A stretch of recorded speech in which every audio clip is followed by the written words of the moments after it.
Welcome back to another story on Infidelity Tales Lab. Before we begin, tell us, where in the world are you watching from? Now, let's dive into today's story. Chapter 1. The Foundation of Lies. Derek Whitmore had built his life on precision. Every morning at 5:30 a.m., he ran 5 miles through the wealthy suburbs of Millbrook Heights. By 6:45, he was showered and reviewing financial reports for his private investigation firm, Whitmore Securities. Derek had spent 15 years building his business from nothing, specializing in corporate espionage and infidelity cases. The irony wasn't lost on him that he made his fortune exposing other people's lies while living blind to his own family's deceptions. At 42, Derek stood 6'2" with steel gray eyes that had seen too much human weakness. His military background and Army intelligence had taught him patience, observation, and most importantly, that everyone had secrets worth discovering. He'd met Holly Brennan 20 years ago when she was a struggling art student with golden hair and dreams of gallery exhibitions. She seemed different from the calculating women he'd encountered in his line of work. Genuine, warm, maternal. Holly, now 39, had traded her artistic ambitions for the role of devoted wife and mother. Or so Derek believed. She spent her days volunteering at their children's schools, organizing charity galas, and maintaining their pristine colonial home. To the outside world, the Whitmores were the perfect family. Derek provided, Holly nurtured, and their children excelled. Trevor, their 23-year-old son, had recently graduated from law school and was marrying Ashley Crenshaw, daughter of a prominent judge. The wedding was set for Saturday at the exclusive Millbrook Country Club, a $200,000 affair that Derek was financing without question. Trevor had always been the golden child, valedictorian, star athlete, full scholarship to Harvard. He possessed his father's analytical mind, but lacked the edge that made Derek successful in his dangerous profession. Then there was Emma, their 11-year-old daughter, born when Derek was 31 and Holly 28. Emma was Derek's heart walking outside his body. She had inherited her mother's artistic talents, but combined them with Derek's intensity. Her paintings covered the walls of Derek's home office, splashes of color in a room dominated by surveillance equipment and case files. Emma was the reason Derek worked 16-hour days. Every case he solved, every client he protected, was for her future. What Derek didn't know was that his foundation had been cracking for years. Holly's art classes on Tuesday and Thursday evenings weren't at the community center. For the past 3 years, she'd been meeting Connor Blaze, a 35-year-old sculptor she'd reconnected with at a gallery opening. Connor was everything Derek wasn't: spontaneous, passionate, reckless. He lived in a converted warehouse downtown, creating abstract metal sculptures that Holly claimed spoke to her soul. Their affair had evolved from emotional connection to physical obsession, meeting twice weekly in Connor's studio where Holly posed for sculptures Derek would never see. Trevor knew about the affair. He'd discovered it accidentally 2 years ago when he'd followed his mother after spotting her car at Connor's studio. Rather than confronting her, Trevor saw opportunity. Holly's guilt made her generous, paying his law school expenses beyond what Derek provided, buying him a luxury car, even promising a substantial gift toward his wedding costs. Trevor had learned to weaponize his mother's shame, becoming her enabler in exchange for financial benefits. But the cruelest betrayal involved Emma. Holly had grown to resent her daughter's relationship with Derek, viewing it as competition for attention she felt entitled to. Emma's natural beauty and artistic talent reminded Holly of her own abandoned dreams, creating a poisonous jealousy that had festered for years. Holly began sabotaging Emma in subtle ways, forgetting to sign permission slips for field trips, arriving late to school events, dismissing Emma's artwork as childish scribbles. Trevor participated in this emotional abuse, seeing Emma as a threat to his inheritance. He encouraged Holly's resentment, suggesting that Derek favored Emma because she reminded him of younger women from his cases. Together, they formed an alliance against the two family members who genuinely loved each other. Derek remained oblivious, working long hours to provide for what he believed was a grateful family. His last case had been particularly demanding, exposing a mayor's corruption ring that had taken 6 months to unravel. He'd been gone most evenings, missing the subtle dynamics poisoning his home. On Wednesday evening, 3 days before Trevor's wedding, Derek returned home at 9 p.m. to find Emma in her room, working on a painting of a girl with long, flowing hair dancing in a field of sunflowers. The artwork was stunning, showing talent far beyond her years. "This is beautiful, sweetheart," Derek said, sitting on her bed. "You're going to be famous someday." Emma smiled, her green eyes, Derek's eyes, sparkling with pride. "Mom says I should focus on more practical things. She thinks art is a waste of time." Something cold settled in Derek's chest. "Your art isn't a waste of time. Never let anyone tell you that. She says I get too much attention, that it makes Trevor feel bad." Emma's voice was small, confused. Derek filed this information away, a skill honed through years of investigation. He kissed Emma's forehead, promising to hang her latest painting in his office, then went downstairs to find Holly arranging flowers in the kitchen. "How was your art class?" he asked, testing. "Oh, fine. We're working on landscapes this week." Holly didn't meet his eyes, busy with the flowers that didn't need arranging. Derek watched his wife's reflection in the window, cataloging micro-expressions he'd learned to read in suspects and cheating spouses. The slight tension in her jaw, the way she touched her neck, tells he'd missed because he'd never thought to look for them in his own home. Emma showed me her new painting. She's incredibly talented. Holly's hands stilled for a fraction of a second. She spent so much time on that stuff. She should focus on her grades. Her grades are perfect, Holly. Like everything else about her. You always take her side, Holly said, finally turning to face him. Sometimes I feel like you forget you have a son getting married this weekend. Derek studied his wife's face, still beautiful, but harder than he remembered. When had those lines around her mouth appeared? When had her eyes become so cold when discussing their daughter? I love both our children equally, Derek said carefully. But Emma needs our support right now. She's at a crucial age for developing confidence. She has plenty of confidence. Maybe too much. Holly's voice carried an edge Derek had never heard before. That night, Derek lay awake as Holly slept beside him, her breathing deep and peaceful, the sleep of someone without guilt or someone who'd grown comfortable with it. He replayed their conversation, Emma's comments about attention, and Trevor feeling bad, Holly's defensive responses about art class. In his business, Derek had learned that betrayal rarely came as a dramatic revelation. It accumulated in small observations, inconsistencies that painted a larger picture when assembled correctly. As Thursday dawn approached, Derek felt the familiar sensation that had made him successful in his profession, the certainty that he was living a lie. But Derek Whitmore was patient. He'd spent his career unraveling deceptions, and he knew that rushing led to mistakes. As the sun rose on Thursday morning, Derek began what would become the most important investigation of his life, discovering the truth about his own family. He had no idea how deep the betrayal ran, or how completely it would transform him. Chapter 2. Cracks in the Facade. Thursday morning began like any other, but Derek's heightened awareness turned routine interactions into evidence gathering. At breakfast, he watched Emma pour cereal with hands that trembled slightly, not from nerves, but from years of walking on eggshells. Trevor scrolled through his phone, ignoring his sister completely despite sitting across from her. Holly bustled around the kitchen, projecting busy efficiency while avoiding eye contact with anyone. "I need to pick up my tux today," Trevor announced without looking up. "Ashley wants to do a final fitting check." "I'll drive you," Holly offered quickly. "I have some wedding errands anyway." Derek noted the eagerness in his wife's voice. "What time is your art class tonight?"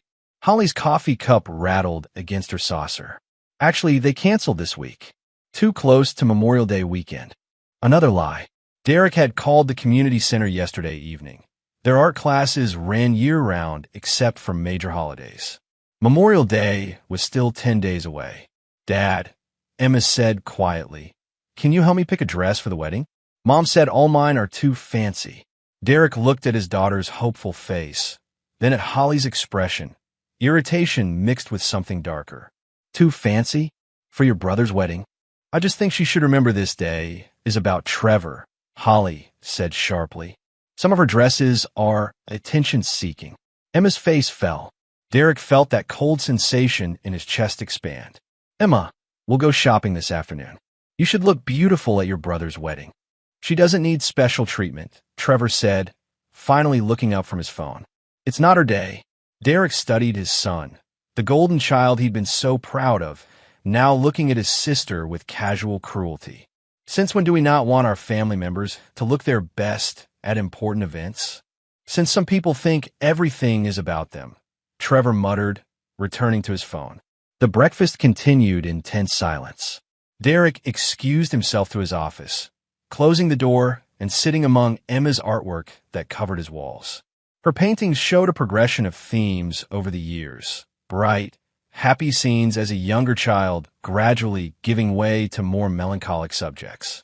In her recent work, the human figures were often isolated, surrounded by beauty they couldn't quite reach.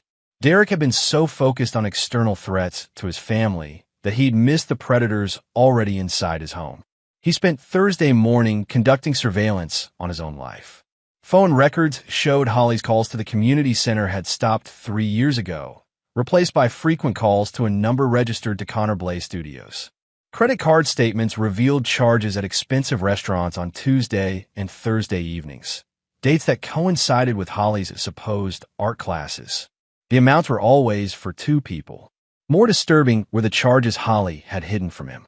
Secret credit cards in her name only, funded by cash advances from their joint accounts. Expensive gifts, hotel rooms, even a weekend trip to Vermont Derek knew nothing about. Holly had been living a double life, financing it with his money while he worked 16-hour days to provide for what he thought was a loyal family. But the financial betrayal paled compared to what Derek discovered about Trevor. Bank records showed regular deposits from Holly into Trevor's account, amounts that corresponded with Derek's bonus payments for major cases.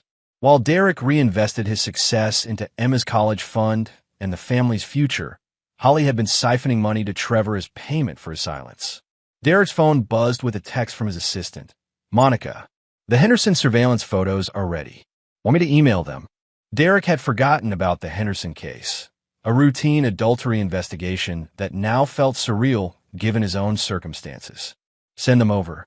The photos showed Mrs. Henderson meeting her lover at a hotel, both of them laughing as they walked hand in hand toward the entrance. Derek had seen this scene hundreds of times through his telephoto lens, but now he wondered how often he'd been the unwitting subject of similar surveillance in his own life. At noon, Derek drove to Connor Blaze Studios. The converted warehouse sat in the arts district downtown, surrounded by galleries and coffee shops. Through his binoculars, Derek observed the building's layout, noting security cameras, exit points, and the loading dock that would provide discreet access. He'd been surveilling cheating spouses for 15 years, and now he was applying those skills to his own wife. Connor emerged at 12:30, tall and lean with the kind of effortless style that Derek's practical wardrobe couldn't match. He wore paint-stained jeans and a flannel shirt that somehow looked intentional rather than careless. Derek understood the appeal. Connor represented the artistic life Holly had abandoned, the passion she'd traded for security. Derek followed Connor to an upscale cafe where he met another woman, not Holly. This was unexpected. Derek photographed their interaction, noting the familiarity between them, the way Connor touched her hand across the table. Either Connor was cheating on Derek's wife, or Derek was witnessing something more complex than a simple affair. The woman was Ashley Crenshaw's older sister, Marlena. Derek recognized her from wedding planning events. She was 31, recently divorced, and according to background checks Derek now performed, involved in several failed business ventures. The conversation between Connor and Marlena appeared intense, with documents exchanged across the table. Derek's investigation instincts fired on all cylinders. This wasn't random. Trevor was marrying into the Crenshaw family. Holly was having an affair with Connor, and now Connor was meeting secretly with the bride's sister. The connections formed a web Derek needed to understand completely before taking action. He returned home to find Holly preparing for her fictional art class. She'd changed into a flowing skirt and bohemian blouse, clothes she never wore around Derek, who preferred professional attire for all occasions.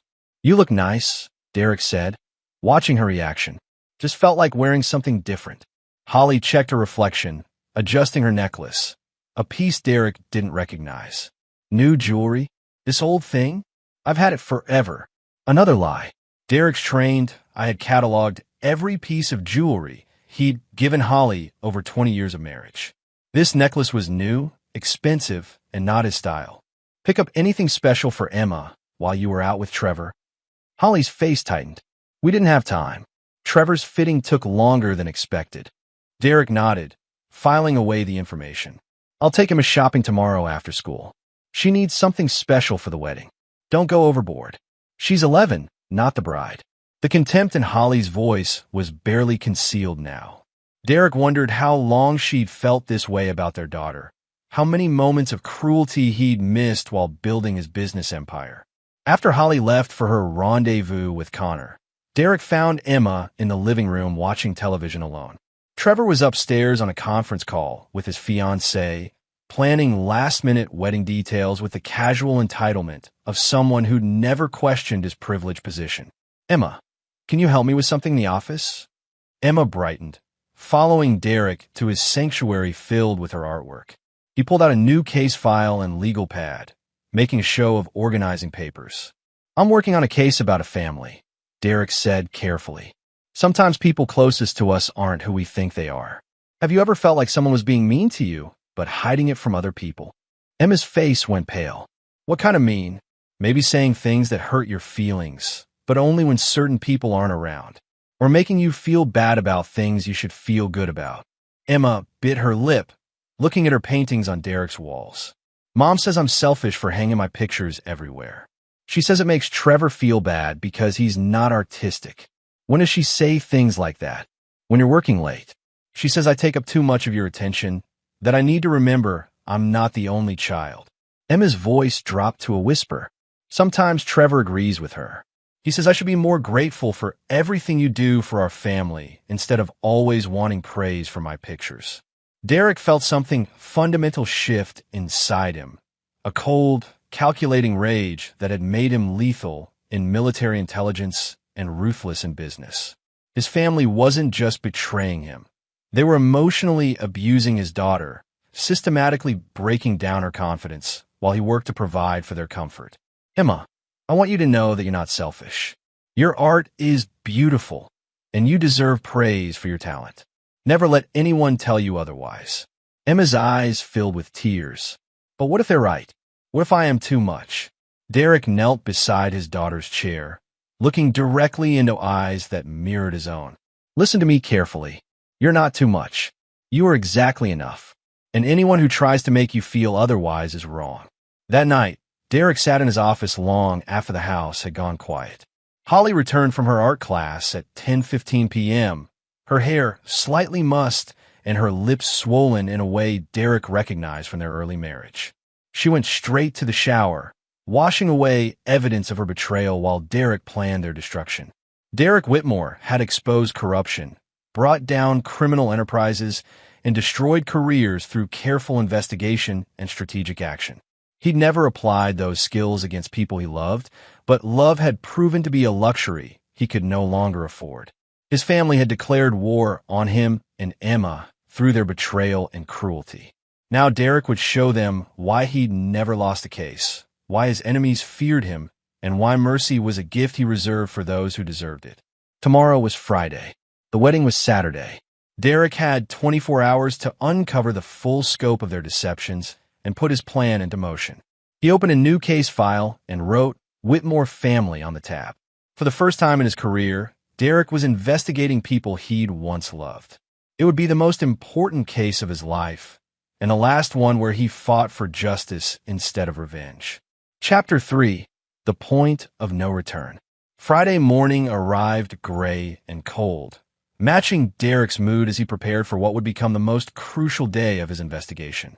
He'd spent Thursday night assembling evidence of Holly's affair and Trevor's complicity, but Derek sensed deeper layers of betrayal still hidden beneath the surface.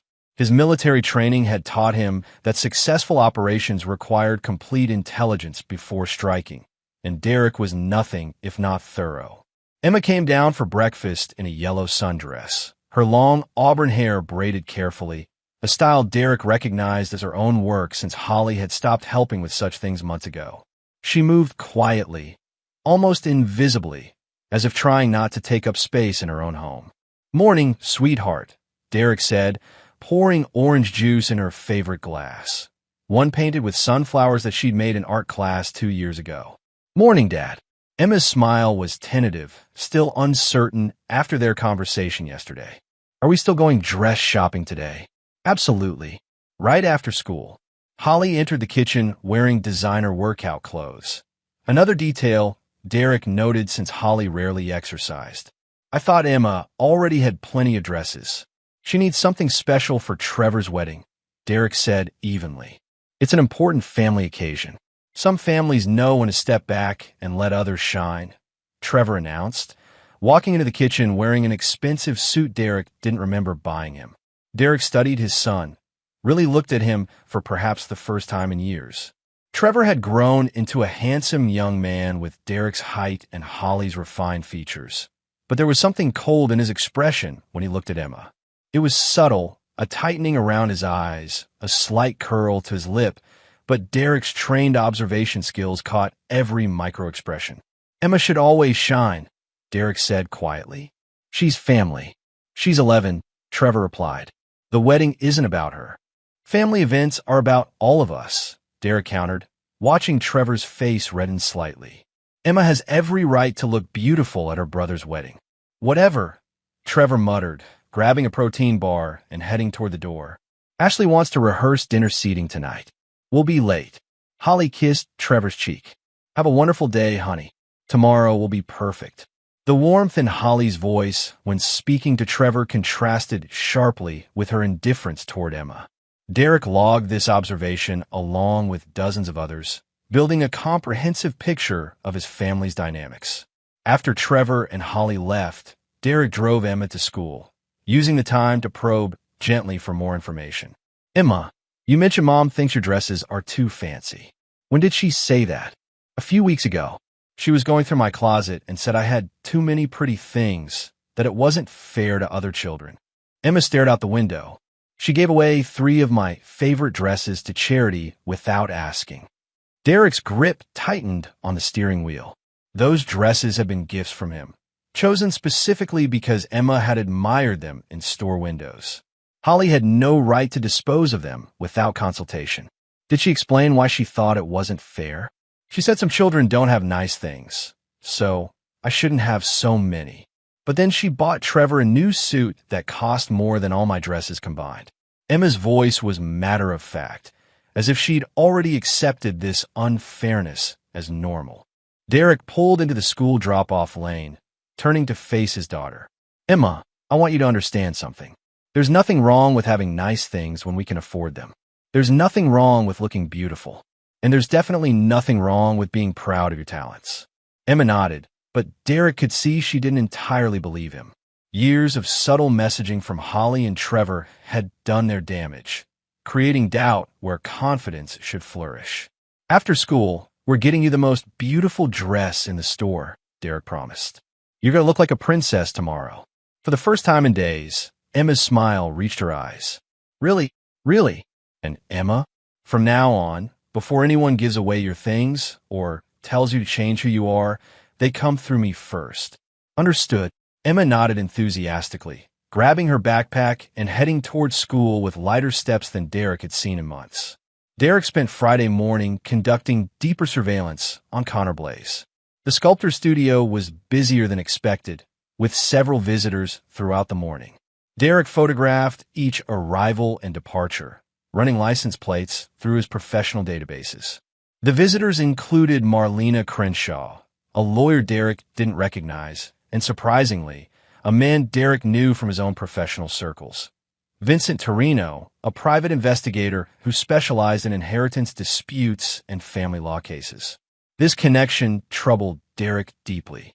Vincent was expensive, discreet, and typically hired for high-stakes family conflicts involving substantial money. His presence at Connor's studio suggested the affair was more than romantic. It was strategic. Derek positioned himself across from Connor's building and called Vincent directly. Derek Whitmore. Vincent answered, recognizing the caller ID. Haven't heard from you in months. How's business? Busy as always. I saw your car downtown today. Working anything interesting? Vincent chuckled. You know I can't discuss active cases. Client confidentiality and all that. Of course. Just making conversation. Derek paused. Though I have to ask, any chance you're working a case that might conflict with mine? I'd hate for us to step on each other's toes. What are you working? Adultery case. Routine stuff, but the client is nervous about privacy. Shouldn't be a problem. My current case is more inheritance-focused. Old money, family disputes, the usual wealthy people drama. Derek's blood chilled. Inheritance disputes. Old money. The Whitmore family was neither old money nor involved in inheritance conflicts, but Derek's business success had created substantial assets. If Holly was planning divorce, she'd need documentation to claim her share, and if she was planning something more elaborate, she'd need professional help. Well, thanks for the heads up. Let me know if you want to grab drinks next week. Will do. Give my regards to Holly and the kids. Derek ended the call with his suspicions confirmed. Vincent knew Holly's name without prompting, suggesting he'd already been briefed on Derek's family situation. The web of betrayal was more complex than simple adultery. It appeared to be an elaborate scheme involving financial planning and legal strategy. Derek drove to the courthouse and paid for public record searches on recent legal filings involving his family name. What he discovered made his hands shake with rage. Holly had filed preliminary divorce papers 3 weeks ago through a discreet family law firm specializing in high-asset divorces. The papers hadn't been served yet, but they existed, outlining Holly's claims to 50% of Derek's business assets, the family home, and primary custody of Emma.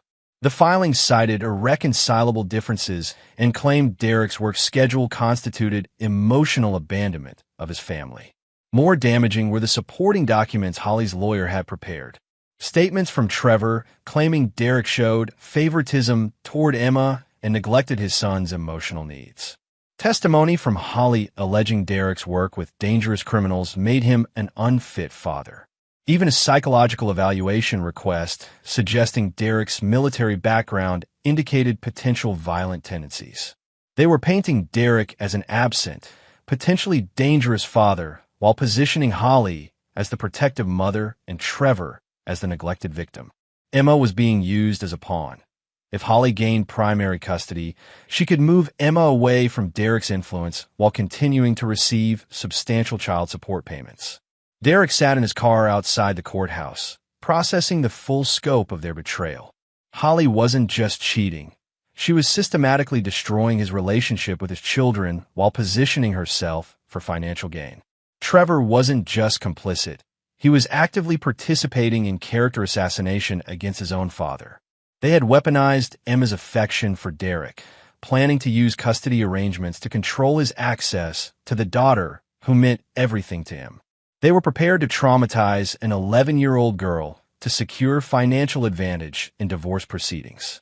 Derek called his own lawyer, Patricia Vance, who'd handled his business legal needs for 10 years. Patricia, I need immediate consultation on a family matter. Can you see me today? Of course, Derek. Is everything all right? No, everything is decidedly not all right. At 2 p.m., Derek sat in Patricia's office reviewing Holly's divorce filing. Patricia was a sharp woman in her 50s who'd built her reputation handling complex corporate disputes, but she understood family law implications. Derek, I have to ask, are any of these allegations true? The emotional abandonment, the dangerous work environment, the favoritism toward Emma. I work long hours to provide for my family. My business involves investigating criminals, not socializing with them. And yes, I have a close relationship with Emma, but I've never neglected Trevor. Derek paused, though I'm starting to understand why Trevor might feel neglected. Holly has been buying his loyalty while I've been working to secure our future. Patricia reviewed the financial disclosures. They're claiming your business is worth twice what you've estimated. They've hired forensic accountants to find hidden assets. There are no hidden assets. Every penny I've earned has gone into our family's welfare or business growth. They're also requesting supervised visitation with Emma pending psychological evaluation. Derek, they're trying to paint you as potentially violent. Derek felt the cold rage crystallize into something harder, more focused. Patricia, I need you to prepare immediate legal responses to every claim. I also need asset protection advice. If Holly wants a war, she'll discover I'm better at warfare than she anticipated. Derek, as your attorney, I have to advise caution. Family court judges don't like aggressive tactics. Holly has been planning this for months, while I've been working to support her deception. She's psychologically abusing our daughter while positioning herself as the victim. Caution is what got me into this situation. Patricia studied Derek's face. What are you planning? I'm planning to protect my daughter and myself from people who've declared war on our family. Everything beyond that depends on how far they're willing to push. Derek left Patricia's office with a clear understanding of his legal position and a burning need to understand the complete scope of the conspiracy against him. He picked Emma up from school and took her to the most exclusive children's boutique in Millbrook Heights. Pick any dress you want, Derek told Emma as they entered the store. Money is no object. Emma chose a navy blue dress with delicate silver embroidery, sophisticated but age-appropriate, beautiful without being ostentatious. She looked radiant in the dressing room mirror, her confidence returning as she saw herself transformed. I love it, Dad. Thank you. Derek bought the dress along with matching shoes, a delicate silver necklace, and a hair clip that would complement Emma's auburn waves. If this was going to be one of their last normal moments together before the battle began, Derek wanted Emma to feel cherished and beautiful. They arrived home at 6 p.m. to find Holly and Trevor preparing for the rehearsal dinner. Holly took one look at Emma's shopping bags, and her face darkened. What's all this? Emma's wedding outfit, Derek said calmly. She looks beautiful. I told you not to go overboard. And I told you she deserves to look special for her brother's wedding. Derek's voice carried an edge that made Holly step back. Unless you have some reason why Emma shouldn't look beautiful tomorrow. Holly's mouth opened and closed without sound. Trevor appeared in the hallway, also carrying shopping bags from expensive stores. What did Emma need that cost so much? Trevor demanded. Some of us have actual wedding expenses. Derek looked at his son, really looked at him, and saw a stranger wearing his family's name. Some of us earn the money that pays for those wedding expenses. Dad, Trevor began. No. Derek's voice cut through the hallway like a blade. You're an adult now, Trevor. Act like one. Your sister deserves to look beautiful at your wedding, and anyone who suggests otherwise can explain their reasoning to me directly. The silence stretched uncomfortably until Ashley Crenshaw arrived to collect Trevor for the rehearsal dinner. Derek used the distraction to take Emma upstairs and help her hang the new dress in her closet. Dad, Emma said quietly as Derek adjusted the dress on its hanger. Are you and Mom getting divorced? Derek's hands stilled. Why would you ask that? I heard her on the phone yesterday. She was talking about custody and money and how you work too much. Emma's eyes filled with tears. If you get divorced, will I have to choose who to live with? Derek knelt beside his daughter, taking her hands in his. Emma, I want you to listen very carefully. No matter what happens between any of the adults in this family, you are my priority. You will always be safe, always be loved, and always be protected. Do you understand? Emma nodded, wiping her eyes. I don't want things to change. Some changes might be necessary, sweetheart, but my love for you will never change. That evening, Derek sat alone in his office while Holly attended the rehearsal dinner she'd insisted he skip due to work obligations. Emma was asleep upstairs, her new dress hanging in preparation for tomorrow's wedding. Derek stared at the evidence spread across his desk. Photographs, financial records, legal documents, proof of the most comprehensive betrayal he'd ever encountered. His phone buzzed with a text from Holly. Rehearsal dinner running late. Don't wait up. Derek knew she wouldn't be coming home tonight. Holly would spend the evening with Connor, celebrating the success of their plan while Derek's marriage died in silence. But Derek Whitmore hadn't survived military intelligence, built a successful investigation firm, and destroyed numerous enemies by accepting defeat. Holly, Trevor, and their accomplices had made a fatal error. They'd underestimated the man they were betraying. Tomorrow is Saturday. Trevor's wedding would proceed as planned, with all the major players assembled in one location. It would be the perfect opportunity for Derek to reveal the truth about his family and execute the justice they'd earned through their cruelty. Derek opened his laptop and began typing a detailed plan. By Sunday morning, everyone involved in this betrayal would understand why Derek Whitmore had never lost a case. The game was about to begin, and Derek intended to win. Chapter 4. The Calm Before the Storm. Saturday morning dawned crisp and clear, perfect weather for what Derek knew would be the last normal day his family would ever have. He woke at 5 a.m., finding Holly's side of the bed empty. She'd never come home from her supposed rehearsal dinner activities. Derek felt nothing but cold satisfaction at this final confirmation of her betrayal. Emma was already awake when Derek checked her room, sitting by the window in her pajamas, staring at her wedding dress hanging in the closet. "Big day," Derek said, sitting on her bed. "I'm nervous," Emma admitted. "What if my dress is too pretty? What if people think I'm trying to take attention from Ashley?" Derek's heart broke at his daughter's words. Holly and Trevor had so thoroughly undermined Emma's confidence that she was afraid of looking beautiful at her own brother's wedding. "Emma, look at me." Derek waited until she met his eyes. "Today you're going to look absolutely perfect. Anyone who has a problem with that is revealing something ugly about themselves, not about you." Emma nodded, though doubt still clouded her expression. Years of psychological conditioning wouldn't disappear overnight, but Derek was determined to begin repairing the damage his wife and son had inflicted. At 8 a.m., Derek's phone rang. The caller ID showed Vincent Torino's number. "Vincent," Derek answered, curious about the timing. "Derek, I need to speak with you about a potential conflict of interest. Can we meet this morning? I'm preparing for my son's wedding today. Can this wait until Monday?" "Actually, that's what I need to discuss. My current case involves your family." Derek felt his pulse quicken. "How so?" "I'd rather discuss this in person.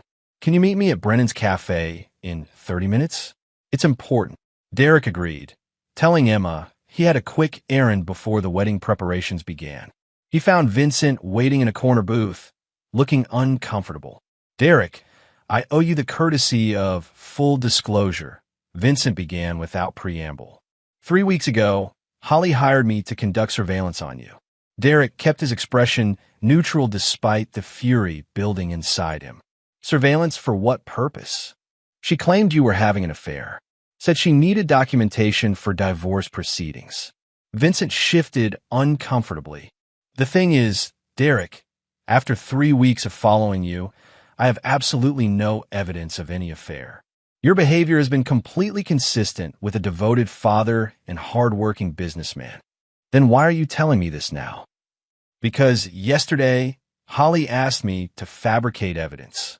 She wants me to create photographs showing you with another woman, manufacture a paper trail of supposed secret meetings." Vincent leaned forward. "Derek, I've known you for 15 years. You've referred clients to me, helped me build my business.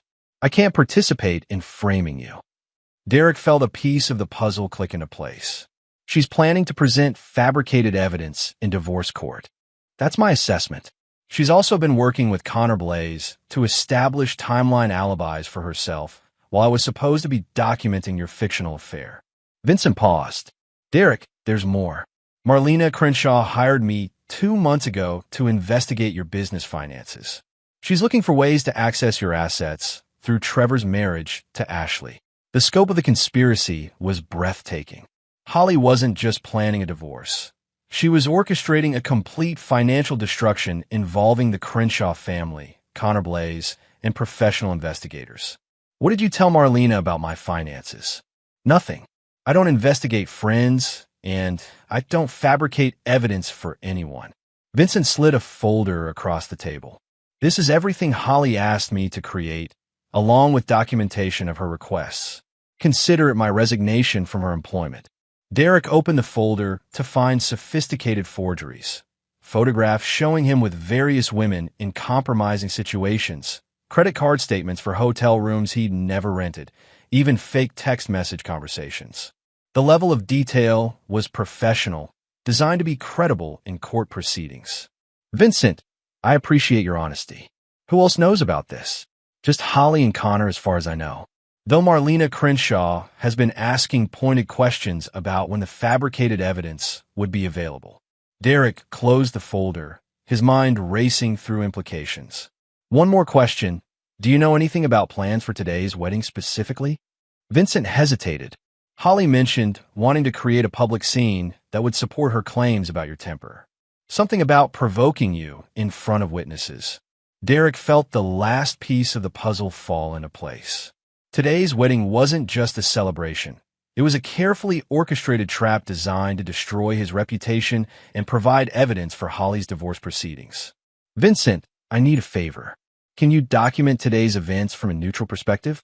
I have a feeling there's going to be significant drama, and I'll need independent witnesses to what actually happens. Of course. Derek, I'm sorry about all this. Your family, they're not who I thought they were. Derek returned home to find Holly in the master bathroom, applying makeup with unusual care. She wore a stunning burgundy dress that Derek didn't recognize. Another gift from Connor, he assumed. You look beautiful, Derek said, meaning it. Holly was still an attractive woman, which made her betrayal even more incomprehensible. Thank you. Holly avoided his eyes. Trevor called. He wants family pictures before the ceremony. We should leave early to get good lighting. Derek nodded, filing away this information. Family pictures would provide the perfect opportunity for Holly to create her public scene in front of wedding photographers and guests. Derek helped Emma get ready, carefully styling her hair and ensuring every detail of her outfit was perfect. When Emma emerged from her room in the navy dress with silver embroidery, she looked like a young princess, sophisticated, beautiful, and radiant with confidence. Oh my God, Trevor said when he saw Emma coming down the stairs. That dress cost more than my groomsmen's entire outfits. Emma looks beautiful, Derek said firmly. Exactly as she should for her brother's wedding.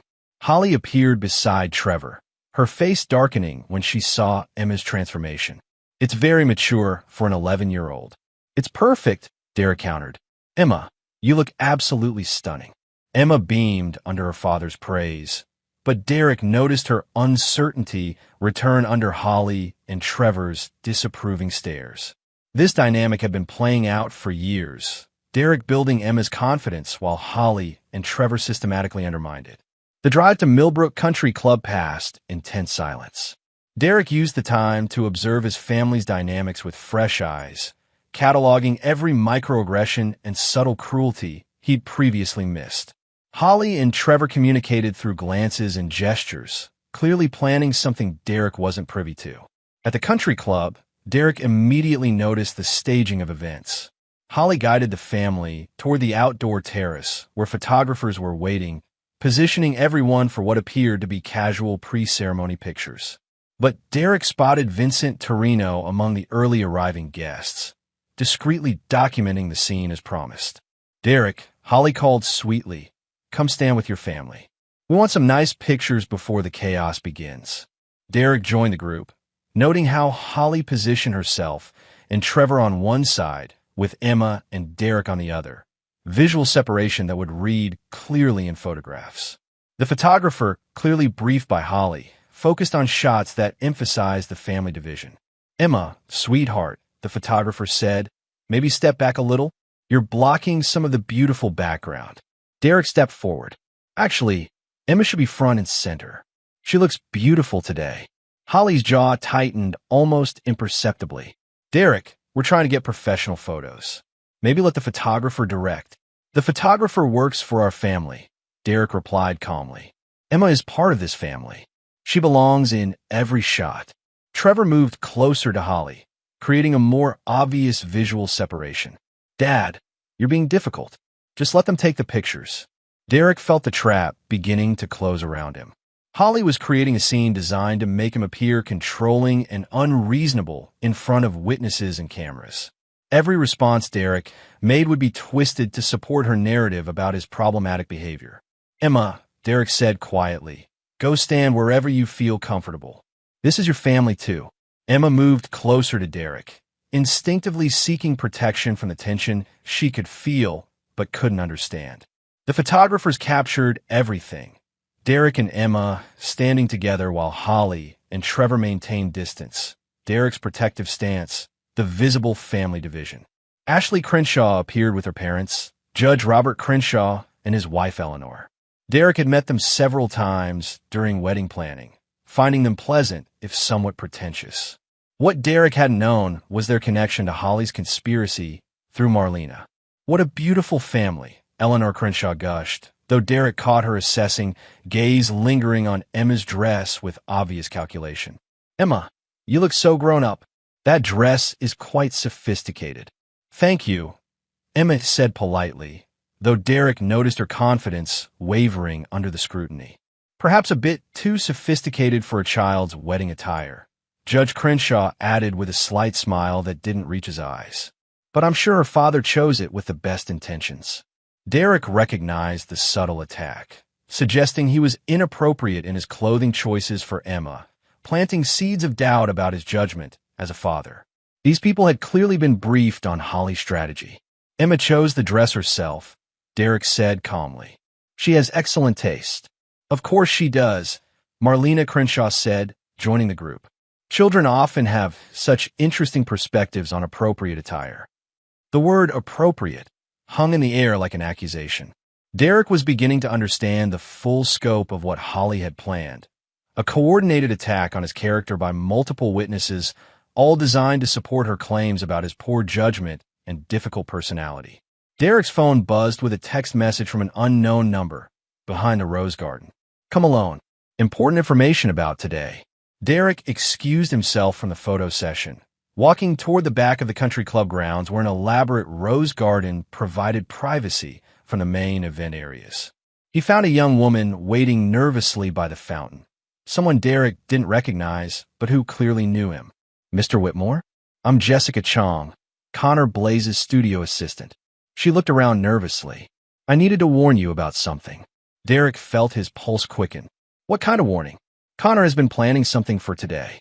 He's going to be here at the wedding, even though he wasn't invited." Mrs. Whitmore arranged for him to attend as Marlena Crenshaw's guest. Jessica's words tumbled out quickly. "They're planning to create some kind of scene during the reception. Something about making you lose your temper in public." Derek studied Jessica's face, reading genuine concern. "Why are you telling me this?" "Because I've been watching what they're doing to your daughter. Connor showed me pictures of Emma, talked about how she was competition for Mrs. Whitmore's attention. He's been encouraging your wife to diminish Emma's confidence." Jessica's voice broke slightly. "Mr. Whitmore, they've been planning to destroy your relationship with your daughter as part of their strategy." "It's sick." Derek felt the cold rage crystallize into something harder and more focused. "Jessica, where exactly is Connor planning to make his appearance?" "During the father-daughter dance. Mrs. Whitmore told him you always dance with Emma at family events. That would be the perfect moment to interrupt and claim she's neglecting her marriage for her children." Derek processed this information, understanding Holly's strategy completely now. She would use Derek's love for Emma against him, turning a tender father-daughter moment into evidence of his inappropriate priorities and poor judgment. "Jessica, I need you to do something for me. Can you document Connor's presence here today? Photographs, video if possible." "Already planning on it." "This whole thing is wrong, Mr. Whitmore. Your daughter doesn't deserve any of this." Derek returned to the wedding preparations with complete clarity about what he was facing. Holly, Trevor, Connor, and the Crenshaw family had coordinated an elaborate trap designed to destroy his reputation and justify taking Emma away from him. They'd weaponized a family celebration, turning his son's wedding into a battlefield where Derek's love for his daughter would be used as evidence against him. But Derek Whitmore had spent his career anticipating and countering elaborate deceptions. Holly and her accomplices had made a critical error. They'd underestimated the man they were betraying and overestimated their own cleverness. As guests began arriving for the ceremony, Derek spotted Connor among them, dressed in an expensive suit and staying close to Marlena Crenshaw. Vincent Torino was positioned strategically to document events from multiple angles. Holly was radiant and charming, playing the role of devoted mother and wife while positioning herself for the performance of her life. Derek found Emma sitting alone on a bench, watching other wedding guests with the careful observation of a child who'd learned to read adult moods for her own protection. "How are you doing, sweetheart?" "Everyone keeps staring at my dress," Emma said quietly. "Maybe it really is too fancy." Derek sat beside his daughter, taking her small hand in his. "Emma, I'm going to tell you something important. Some people in our family haven't been treating you the way they should. They've been saying things to make you doubt yourself because they're jealous of how special you are." Emma looked up at Derek with wide eyes. "What do you mean?" "I mean that you deserve to feel beautiful and confident and loved. Anyone who tries to make you feel otherwise is wrong, even if they're family." Derek paused, choosing his words carefully. "Today might be difficult. People might say or do things that don't make sense. But I need you to remember that you belong here, you deserve to be here, and you have every right to look as beautiful as you do." Emma nodded solemnly. "Are you and Mom really getting divorced?" "I think that's very likely, sweetheart. But that doesn't change how much I love you or how important you are to me." "Well, I have to choose." Derek looked into his daughter's eyes. His own eyes reflected back at him, and made a promise he intended to keep regardless of the cost. "Emma, you will never have to choose between people who love you. I will make sure of that." The wedding ceremony was about to begin, and Derek knew the real performance was yet to come. Holly's trap was elaborate and carefully planned, but Derek had been fighting wars since before she'd learned to lie convincingly. Tonight, everyone involved in this betrayal would discover why Derek Whitmore had never lost a battle that mattered to him. Chapter 5. The Wedding Day Revelation. The wedding ceremony proceeded like a beautiful lie wrapped in expensive flowers and false smiles. Derek sat in the front row watching Trevor exchange vows with Ashley, but his attention remained fixed on the audience's positioning. Connor Blaze sat 3 rows back with Marlena Crenshaw, occasionally catching Holly's eye and nodding subtly. Vincent Torino had positioned himself with perfect sight lines to document whatever scene Holly planned to create. Emma sat beside Derek in her navy dress, unconsciously leaning against his arm for comfort as she watched her brother's wedding. To any observer, they looked like a devoted father and daughter sharing a family milestone. Derek knew Holly intended to weaponize this very image against him later. Judge Crenshaw performed the ceremony with theatrical gravitas, occasionally glancing toward Derek with assessing eyes. The entire Crenshaw family was clearly invested in today's outcome beyond their daughter's happiness. They were witnessing the setup for a financial opportunity that would benefit them through Trevor's marriage and Holly's divorce proceedings. "You may kiss the bride," Judge Crenshaw announced, and Trevor and Ashley sealed their union with a kiss that drew enthusiastic applause from the assembled guests. During the receiving line, Derek observed Holly's performance masterfully. She hugged Trevor with maternal pride, welcomed Ashley warmly into the family, and played the role of devoted wife when photographers captured moments with Derek. But when the cameras weren't focused on them, Holly's demeanor shifted to cold distance. "Beautiful ceremony," Connor Blaze said when he reached Derek in the receiving line. "I'm Marlena's guest, Connor Blaze, sculptor." Derek shook Connor's hand, noting the man's firm grip and calculating eyes. "Derek Whitmore, thank you for celebrating with us." "Your daughter looks lovely," Connor added, his gaze moving to Emma with an expression Derek couldn't quite read. "Very mature for her age." The comment felt loaded with meaning Derek didn't yet understand, but he filed it away with growing unease. "Emma is special." "Children often are," Connor replied cryptically before moving on. The cocktail hour provided Derek with opportunities to observe the conspiracy's players in action. Holly circulated among guests with unusual animation, accepting compliments on the wedding while subtly steering conversations toward Derek's work schedule and dedication to the family. She was laying groundwork for the scene to come. "Derek works so hard for us," Derek heard Holly tell a group of neighbors. "Sometimes I worry he gets too focused on work and misses what's happening right in front of him." Trevor moved among his college friends and Ashley's family, playing the role of devoted son while making subtle comments about family dynamics that wouldn't become significant until later. "Dad's always been," intense about certain things, Trevor told Ashley's brother. Mom's the one who really holds our family together. Derek spotted Jessica Chong near the edge of the reception area, discreetly photographing Connor's interactions with Holly and the Crenshaw family. True to her word, she was documenting evidence of the conspiracy Derek would need later. Emma stayed close to Derek throughout the cocktail hour, her earlier confidence fading as she absorbed the subtle disapproval radiating from various family members.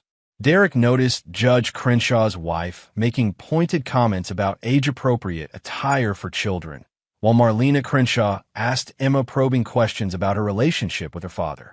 "Do you and your daddy spend a lot of time together?" Marlena asked with false sweetness. "We work on art projects in his office," Emma replied honestly. "He hangs my paintings on his walls." "How special. Does your mommy join these art sessions?" Emma's face clouded. "Mom says art is a waste of time. She doesn't like my pictures." Derek intervened before Marlena could probe further, but he'd seen enough. They were building a case that Derek's relationship with Emma was inappropriately exclusive, that he was alienating her from Holly while encouraging activities Holly disapproved of. Dinner proceeded with Derek and Emma seated at the family table beside Holly and Trevor. The seating arrangement had been carefully planned, Derek and Emma on one side, Holly and Trevor on the other, with the visual separation clear to anyone photographing the reception. During dinner, Derek's phone buzzed with a text from Jessica. "Connor just received a signal from Mrs. W. Whatever they're planning starts soon." Derek excused himself for the restroom, using the opportunity to position himself where he could observe the room's dynamics. He spotted Connor moving toward the band setup, speaking quietly with the DJ. Holly was checking her watch repeatedly, her nervous energy building towards something significant. When Derek returned to the table, he found Emma looking distressed. "What's wrong, sweetheart?" "Mom was telling Grandma Crenshaw about my art," Emma whispered. "She said you spoil me too much and that I need to learn disappointment." Derek felt his carefully controlled temper flare, but he maintained his calm exterior. "What did Grandma Crenshaw say?" She agreed. She said fathers sometimes don't understand appropriate boundaries with daughters. Emma's voice was barely audible. "Dad, what's a boundary?" Derek looked across the table at Holly, who was watching their conversation with barely concealed satisfaction. She was systematically poisoning Emma's relationships while positioning herself as the reasonable parent concerned about Derek's judgment. "Emma," Derek said carefully, "boundaries are important between adults and children. But love, support, and encouragement are never inappropriate between fathers and daughters." The DJ's voice interrupted Derek's explanation. "Ladies and gentlemen, we're going to slow things down now for a very special dance. Would all married couples please join the bride and groom on the dance floor?" Derek stood to escort Holly to the dance floor, but she waved him off. "I need to touch up my makeup. Go ahead and dance with Emma. You two seem to enjoy each other's company more than I enjoy yours anyway." The comment was delivered with a smile for surrounding guests, but the poison was unmistakable. Derek felt the trap closing around him as other couples moved onto the dance floor. If he danced with Emma now, it would support Holly's narrative about inappropriate priorities. If he refused, he'd disappoint his daughter in front of the entire wedding reception. Derek made his choice, extending his hand to Emma. "Would you like to dance, sweetheart?" Emma's face lit up with genuine joy as they moved onto the dance floor. Other couples swayed to romantic music, while Derek carefully maintained appropriate distance with his 11-year-old daughter, simply sharing a sweet family moment that should have been completely innocent. That's when Connor Blaze made his move. "Excuse me," Connor said, approaching Derek and Emma on the dance floor. "I think I need to cut in." Derek stopped dancing, keeping Emma protectively beside him. "I'm sorry. Holly and I need to have a conversation about her priorities," Connor announced loudly enough for nearby couples to hear. "She's been neglecting her marriage to focus on other relationships." The implication hit Derek like a physical blow.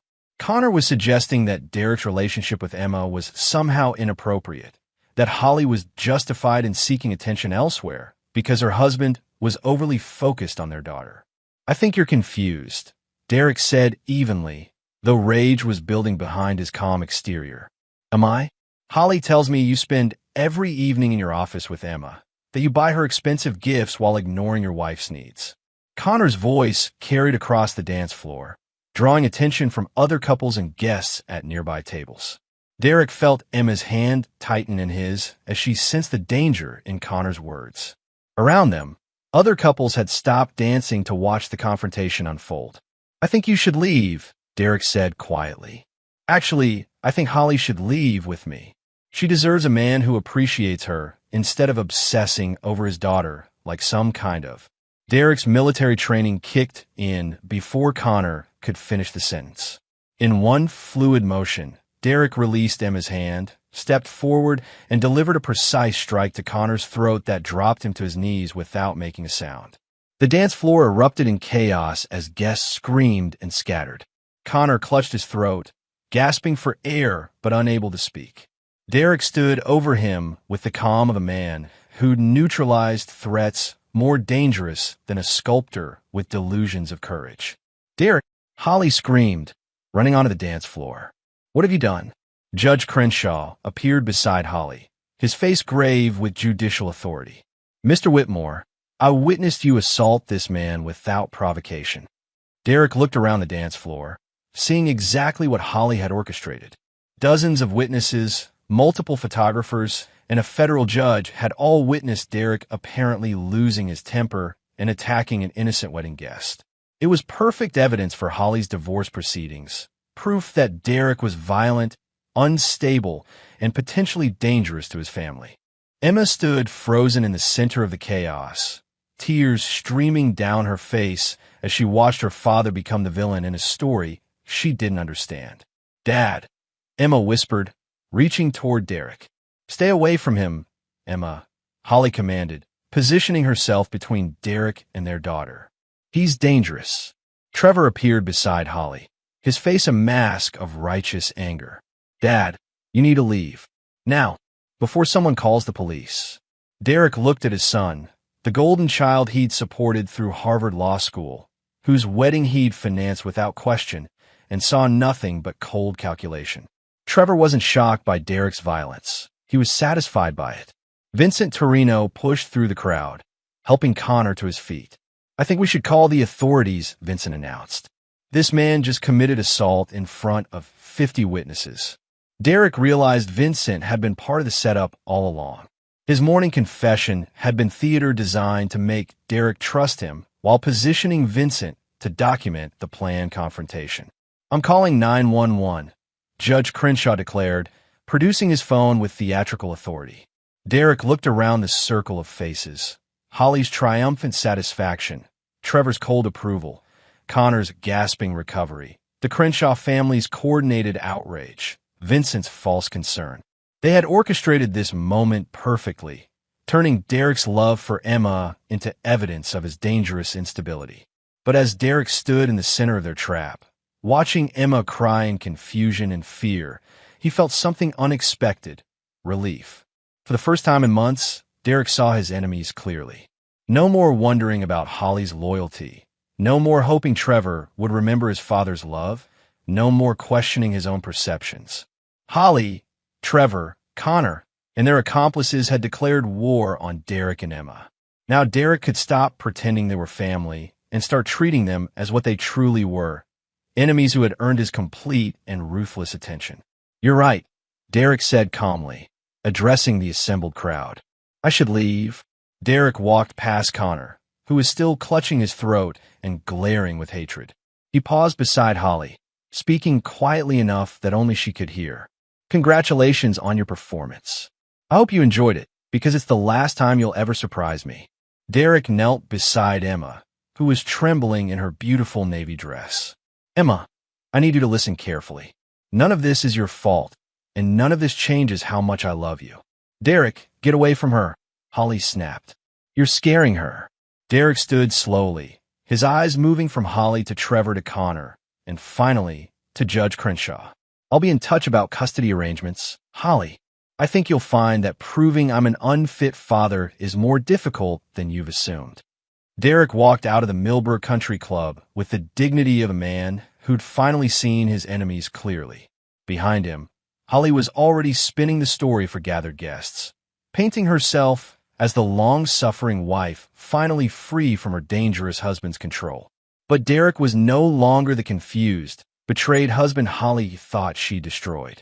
He was a military intelligence operative and professional investigator who'd been handed the perfect motivation for the kind of warfare that had made him legendary in his profession. Holly wanted a divorce? She'd get one, on Derek's terms. Trevor wanted to side with his mother? He'd learn what choosing sides against Derek Whitmore actually cost. Connor wanted Holly?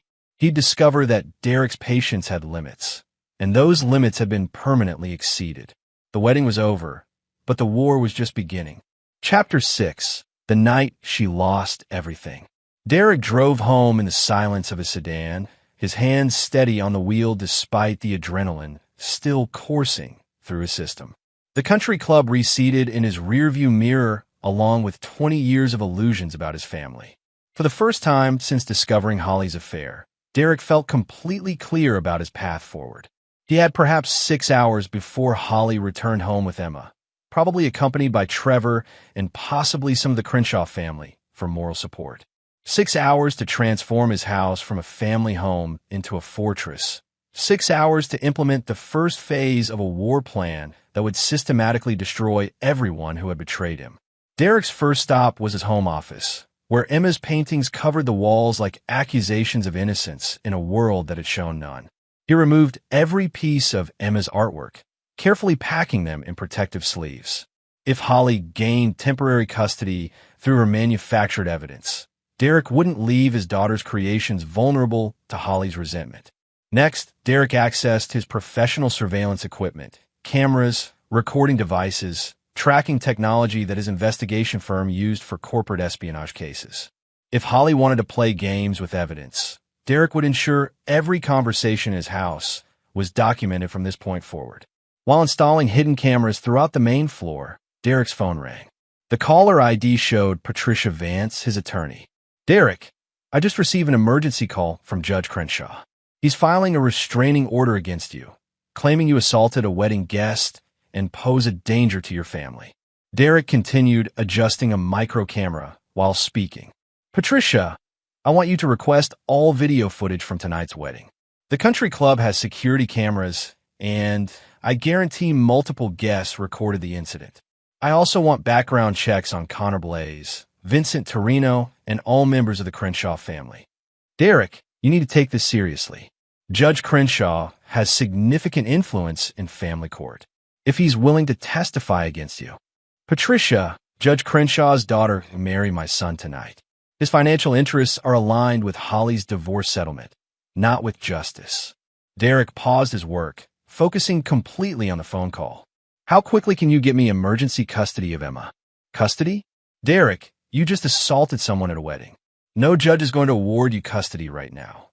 I defended myself against a coordinated attack designed to frame me as an unstable father.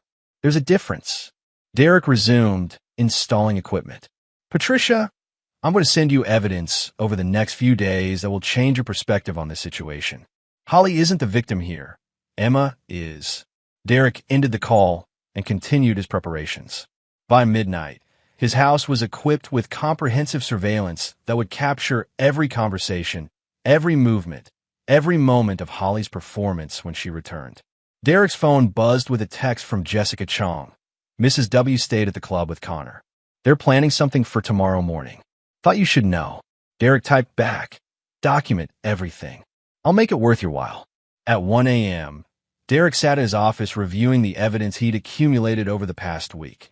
Financial records showing Holly's secret spending, Vincent Torino's confession about fabricating surveillance evidence, legal documents proving Holly's planned divorce strategy. But Derek needed more than evidence. He needed leverage that would force his enemies into positions where their own actions would destroy them. Derek opened his laptop and began typing emails to contacts throughout his professional network. Military intelligence had taught Derek that successful warfare required intelligence, strategy, and overwhelming force applied at precisely the right moment. Holly and her accomplices had given Derek the intelligence he needed through their own arrogance. Now he needed to gather the resources for total victory. The first email went to Marcus Chun, a forensic accountant who specialized in hidden assets and financial fraud. Marcus, I need complete financial analysis of Connor Blaze Studios and Crenshaw Family Investments. Rush job. Payment double your usual rate. The second email went to Rachel Torres, a private investigator who handled cases too sensitive for Derek's own firm. Rachel, I need deep background on Vincent Torino, finances, clients, potential compromising situations. Also need surveillance on Holly Whitmore and Connor Blaze starting immediately. The third email was the most important, sent to Colonel James Mitchell, Derek's former commanding officer, who now worked in military contract security. Jim, I need to cash in some old favors. My family has been compromised, and I need resources beyond civilian investigation. Call me when you get this. Derek spent the next hour documenting his family's betrayal in precise detail: dates, times, financial amounts, witness statements. He created a comprehensive file that read like a military intelligence briefing, complete with threat assessments and strategic recommendations. At 3 a.m., Derek's secure phone rang. Colonel Mitchell's voice came through with the familiar authority Derek remembered from their military service. Derek, I got your message. What kind of compromise are we talking about? Derek explained the situation in the clinical language of military briefing. Enemy assets embedded in his family unit, coordinated psychological warfare against his daughter, financial theft disguised as marital assets, fabricated evidence designed to destroy his custody rights. Jesus, Derek, your own family. Not family anymore, Jim. Enemy combatants who happen to share my name. Derek paused. I need this handled quietly, but completely. No civilians harmed, but I want these people neutralized as threats to my daughter. I can have a team in your area by Monday. Corporate security consultants, completely clean backgrounds. What's your mission objective? Complete victory. I want Holly's affair exposed publicly. Connor Blaze's studio destroyed financially. The Crenshaw family's reputation ruined, and Trevor needs to learn what betraying family actually costs. Derek, you're talking about some serious scorched earth tactics. Are you sure this is the path you want? Derek looked around his office. Emma's paintings now safely secured while hidden cameras prepare to document Holly's return. Jim, they used my daughter as a weapon against me. They've spent years psychologically abusing an 11-year-old girl to support their financial schemes. I've never been more sure of anything in my life. Understood. We'll discuss operational details Monday morning. Derek, stay sharp. People this manipulative don't give up easily. Derek ended the call feeling something he hadn't experienced since his military service. The calm certainty of a soldier who knew exactly what needed to be done and had the resources to accomplish it. At 4 a.m., Derek heard cars pulling into his driveway. Through his newly installed surveillance system, he watched Holly emerge from Connor's BMW, followed by Trevor from his own car. They spoke quietly on the front porch before Holly used her key to enter. Derek remained in his office, listening through hidden microphones as Holly and Trevor moved through the house. I can't believe he actually hit Connor, Trevor was saying. The whole country club saw it. It was perfect, Holly replied. Judge Crenshaw is filing restraining orders first thing Monday morning. Derek won't be allowed near Emma until the custody evaluation is complete. And how long will that take? Dr. Patricia Caldwell is handling the evaluation. She owes Marlena some favors from their divorce work. 6 months minimum, probably longer if Derek can test the findings. Derek's surveillance system captured every word while he took careful notes. Dr. Patricia Caldwell, another name for his investigation team to research. What about Emma? Trevor asked. She seemed pretty upset when we left. Emma will adjust. Once Derek's out of the picture, she'll realize how much better off we all are. Holly's voice carried a coldness Derek had never heard before. Besides, Connor thinks Emma has been manipulated by Derek's attention. She needs to learn independence. Derek felt his carefully controlled rage crystallize into something infinitely more dangerous. Holly wasn't just planning to take Emma away from him. She was planning to systematically destroy his daughter's self-confidence while positioning Connor as a replacement father figure. Mom, Trevor said quietly, what if Dad fights this harder than we expected? What if he doesn't just accept the custody arrangement? Holly laughed, a sound Derek realized he'd grown to hate. Trevor, your father is a control freak who just lost control of everything that matters to him. Men like Derek don't handle powerlessness well. He'll either break down or do something stupid that proves he's exactly as dangerous as we're claiming. And if he doesn't break down, then we make sure he does something stupid. Connor has friends who specialize in provoking people like your father. If Derek won't cooperate with his own destruction, we'll force him into it. Derek's surveillance equipment captured Holly's admission that she was planning to provoke him into further violence. Evidence that would prove the wedding incident was part of a coordinated setup. But more importantly, Holly had just threatened to use friends to manipulate Derek into actions that would justify taking Emma away permanently. Derek had heard enough. His enemies had revealed their complete strategy while believing they were safe in his own home. Holly, Trevor, and their accomplices had no idea they were now speaking directly into military-grade surveillance equipment that would document every word of their conspiracy.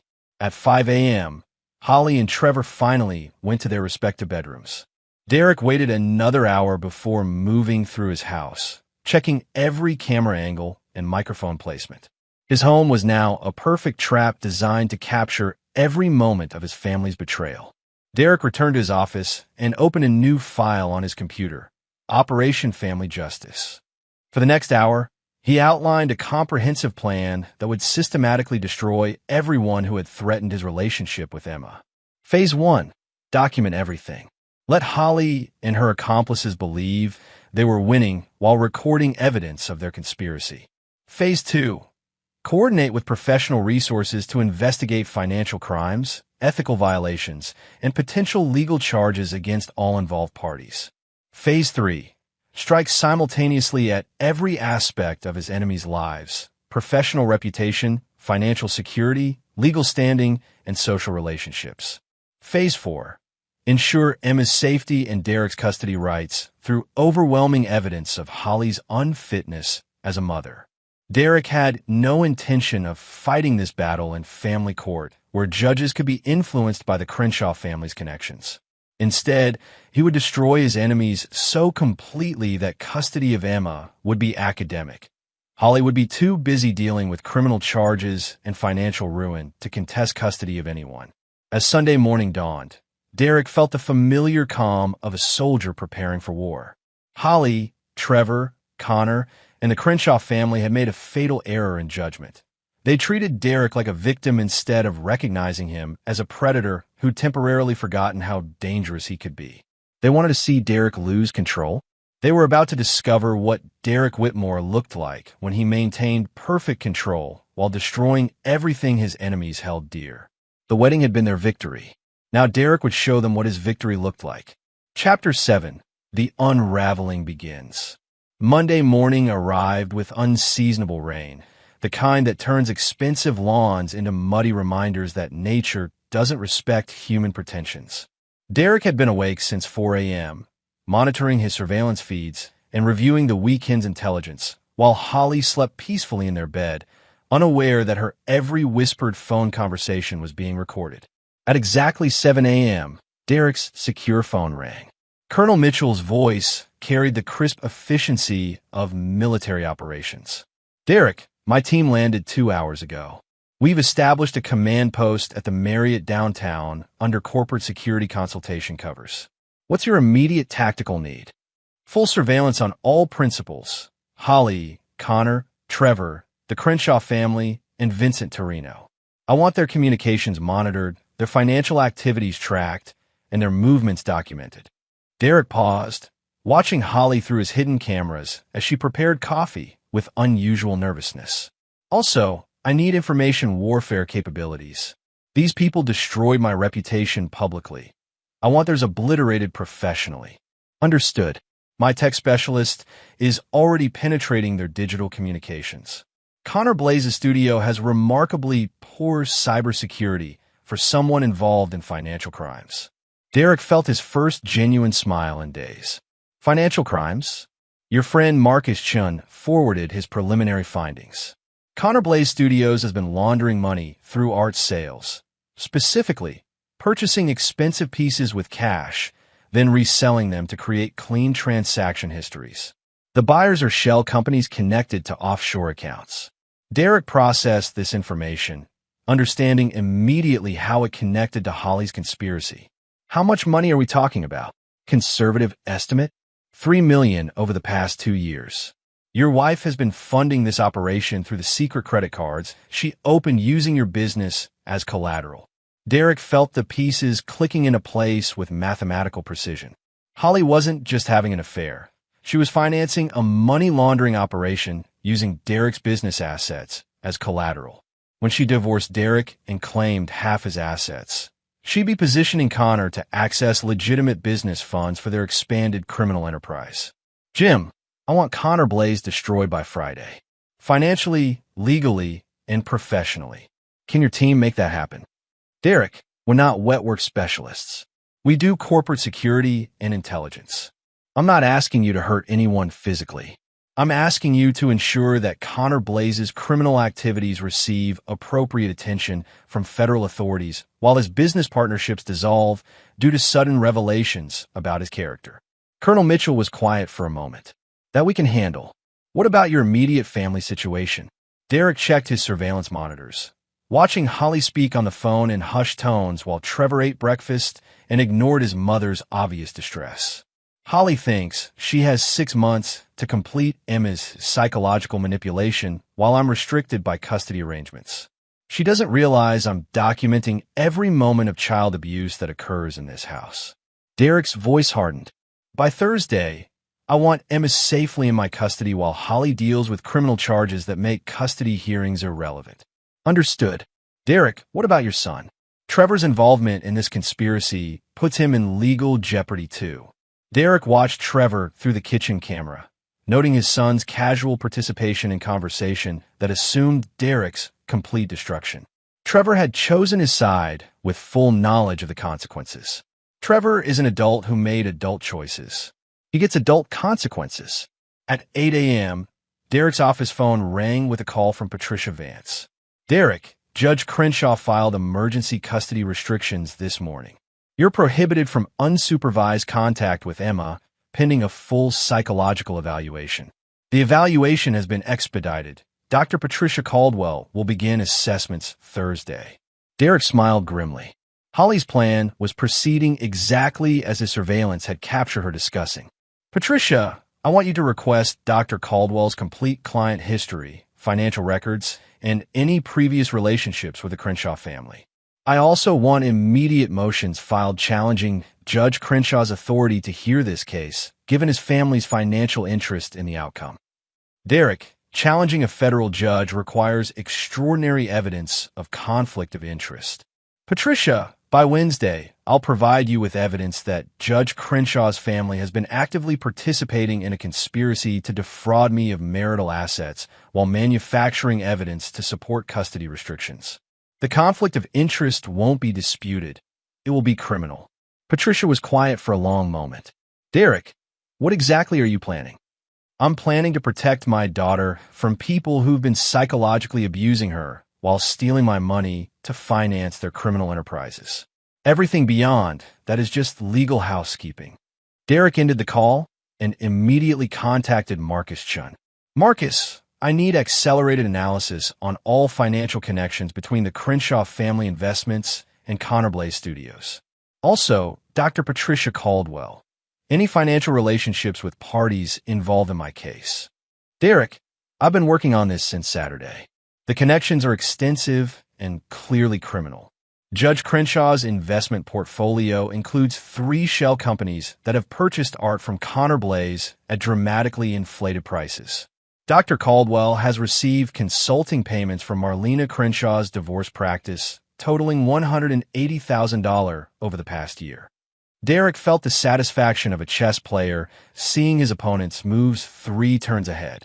Marcus, prepare complete documentation for federal authorities. Money laundering, judicial corruption, professional ethics violations. I want charges filed against everyone involved by Thursday morning. Derek, evidence of this scope usually takes months to compile for federal prosecution. Marcus, I'm not waiting months while my daughter suffers psychological abuse from people who've been stealing my money to finance their crimes. Thursday morning, or I handle this situation through less official channels. Derek, we track Holly's vehicle to a motel outside city limits. She's accompanied by Connor Blaze and two unidentified males, likely the same men who were pressuring Connor yesterday. Emma appears unharmed but obviously distressed. Derek felt predatory calm replace panic. Holly had made the fatal error of running instead of fighting, transforming a complex custody dispute into a clear kidnapping case that would destroy any remaining sympathy for her position. Jim, what's our tactical situation? Local authorities have been notified through FBI channels. Kidnapping across state lines brings federal jurisdiction. Holly's motel is surrounded, but we're maintaining distance to avoid escalating the situation with Emma present. Derek was already dressing, his mind shifting into the operational mode that had made him lethal in military intelligence. Timeline for resolution. Holly's making calls to offshore accounts, trying to access funds that no longer exist. Connor's in full panic mode, demanding immediate evacuation that Holly can't provide. They'll either surrender within hours or attempt to run without resources. Derek understood the psychology perfectly. Holly had planned an elaborate long-term conspiracy but lacked contingencies for rapid exposure. Now she was trapped in a motel with a panicking accomplice, a terrified daughter, and no exit strategy. Jim, I want this ended before Emma suffers more trauma. What do we need for immediate resolution? Holly's phone calls are being monitored. She's trying to contact Vincent Torino for extraction assistance, but Vincent's already in federal custody for fraud charges filed this morning. Dr. Caldwell is refusing contact after her medical license was suspended yesterday. Holly's completely isolated. Derek felt satisfaction knowing his systematic destruction of Holly's support network was now protecting Emma from prolonged captivity. What about the Crenshaw family? Judge Crenshaw recused himself from all related cases yesterday after federal investigators questioned him about financial irregularities.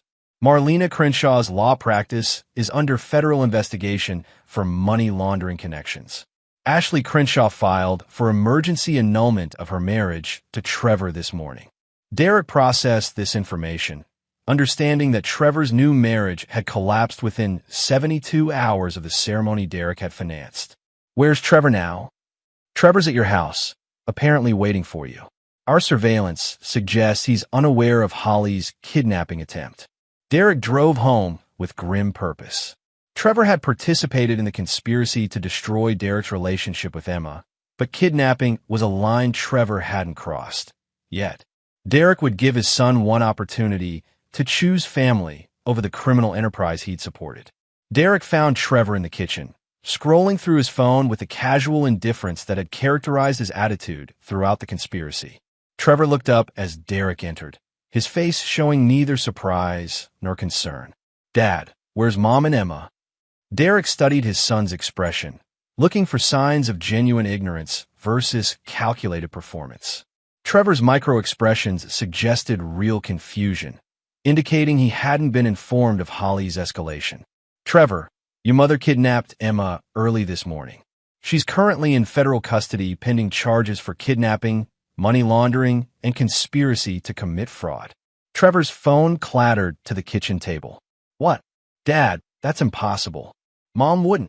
"Trevor, I have months of surveillance footage documenting your mother's affair with Connor Blaze, their money laundering operation, and the conspiracy to fabricate evidence against me in custody proceedings.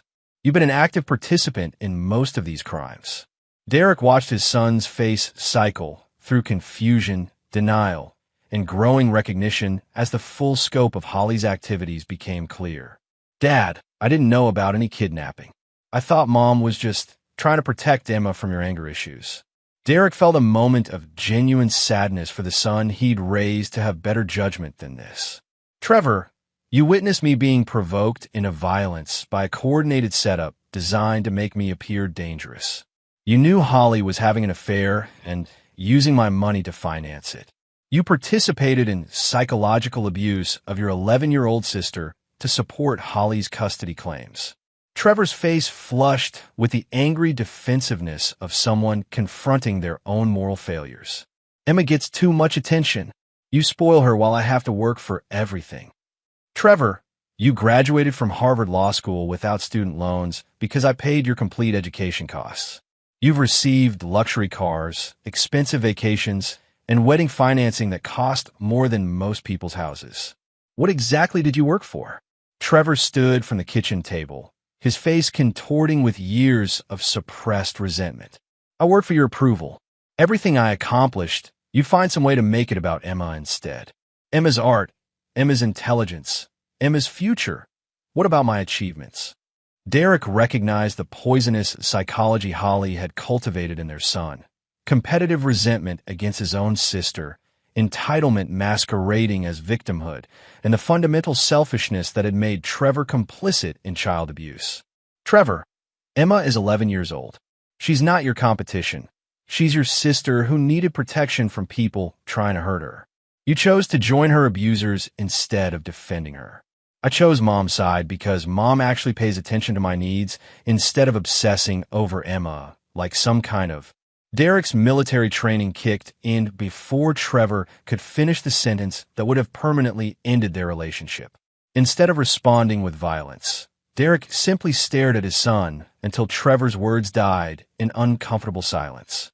Trevor, you have exactly one opportunity to redeem yourself. Your mother has kidnapped Emma and is facing federal charges that will result in decades in prison.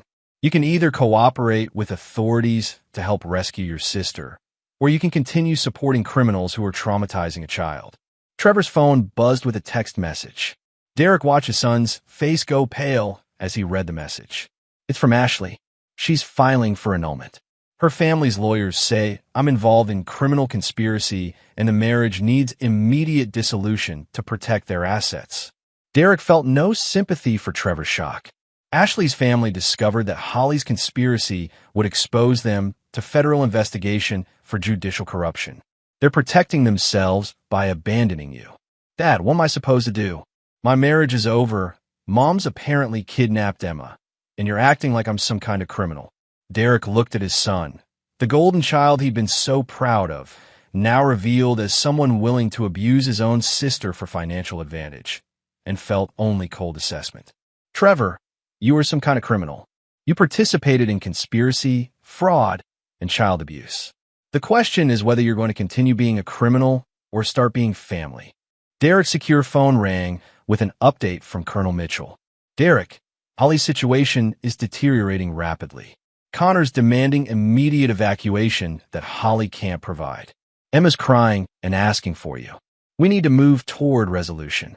Derek's implicit threat carried the weight of military training and 15 years of investigating the worst humanity had to offer.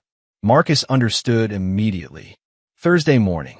Complete documentation ready for federal authorities. At 10 a.m., Derek received a text from Jessica Chong. Connor meeting with financial advisor this morning. Seems panicked about something. Should I document?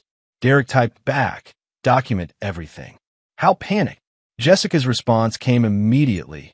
Shredding documents panicked. Closing bank accounts panicked. Talking about leaving town panicked.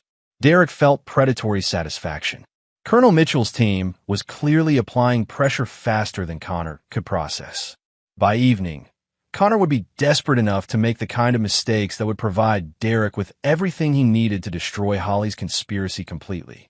Derek spent Monday morning in his office, reviewing surveillance footage of Holly's increasingly frantic phone conversations. She called Connor 6 times since breakfast, each conversation ending with obvious frustration. She'd also called Dr. Caldwell twice and Vincent Torino once. Coordination that Derek's equipment recorded in perfect digital clarity. At noon, Derek heard Holly's car leave the driveway. His surveillance team reported her driving directly to Connor's studio, where she spent 2 hours in heated conversation with Connor and 3 men Derek didn't recognize. Jessica Chang's photographs showed Connor pointing accusingly at Holly while the unknown men reviewed documents with obvious displeasure. Derek's secure phone buzzed with updates from Colonel Mitchell's team. Connor's offshore accounts have been frozen pending money laundering investigation. His art studio lease has been terminated due to irregularities in the property management company's background checks. Dr. Caldwell received notice that her medical license is under review for ethical violations. Vincent Torino's private investigation license has been suspended pending fraud allegations. Derek felt the systematic destruction of his enemies' professional lives beginning exactly as planned. By Thursday, none of them would be in positions to threaten Emma's custody or Derek's parental rights.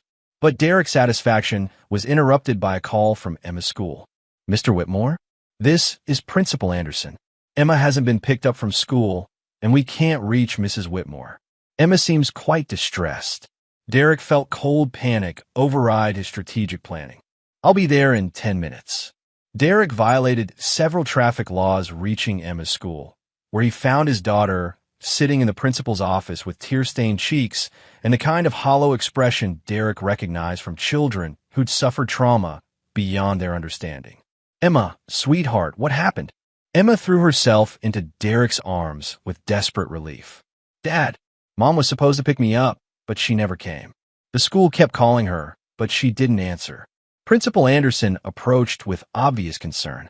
"Mr. Whitmore, we've been trying to reach your wife for 2 hours. This is highly unusual for Mrs. Whitmore." Derek understood immediately what had happened. Holly was so focused on managing her conspiracy's collapse that she'd forgotten to collect Emma from school, proving the exact child neglect Derek needed to document for custody purposes. "Principal Anderson, I'll take Emma home now. Has this happened before?" "Not exactly, though Emma has mentioned that pickup times have been inconsistent lately." Derek filed this information away as additional evidence of Holly's deteriorating parental responsibilities. "If there are any more pickup issues, please call me directly."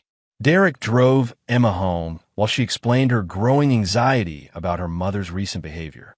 "Dad, Mom's been really angry lately. She keeps talking on the phone about money and custody and making people pay for things." Emma's voice was small and confused. "She said I might have to live somewhere else while you and her figure out grown-up problems." Derek felt his carefully controlled rage threaten to boil over. Holly was not only neglecting Emma's basic needs, but actively preparing her for separation from Derek, psychological manipulation designed to make the custody transition easier for Holly's plans. "Emma, I want you to understand something very clearly. You're not going to live somewhere else. You're not responsible for grown-up problems. And no matter what anyone tells you, you are loved and safe with me." That evening, Derek's surveillance captured Holly returning home at 8 p.m., 3 hours after Emma's school dismissal. She entered the house with the frantic energy of someone whose carefully planned life was collapsing faster than she could manage. Derek listened through hidden microphones as Holly called Emma downstairs for a conversation that revealed the true extent of her desperation. "Emma, we need to talk about your father. I know this is confusing, but sometimes parents make mistakes that hurt their families." Derek's surveillance captured every word as Holly began the final phase of her psychological manipulation, convincing Emma that Derek was dangerous while positioning herself as the protective parent. "Your father has been having problems controlling his temper. That's why he hurt Mr. Blaze at Trevor's wedding. Sometimes when people are sick, they can't help being mean to people they're supposed to love." Emma's voice was barely audible. "Dad's not mean to me. Not yet, sweetheart. But sometimes people change when they're under stress. That's why we might need to stay somewhere else for a while, just until your father gets the help he needs." Derek realized Holly was accelerating her timeline, probably due to pressure from Connor's collapsing situation. Instead of waiting 6 months for custody arrangements, Holly was preparing to disappear with Emma immediately. Derek activated his emergency protocols, sending alerts to Colonel Mitchell's team and his legal support staff. Holly had just crossed the line from conspiracy to potential kidnapping, transforming Derek's strategic warfare into an emergency rescue operation. As Monday night progressed, Derek prepared for the possibility that Tuesday morning might bring an empty house and a missing daughter. Holly's desperation had made her dangerous in ways Derek's military training had taught him to recognize and counter. The war Derek had planned to wage over weeks was about to be decided in hours.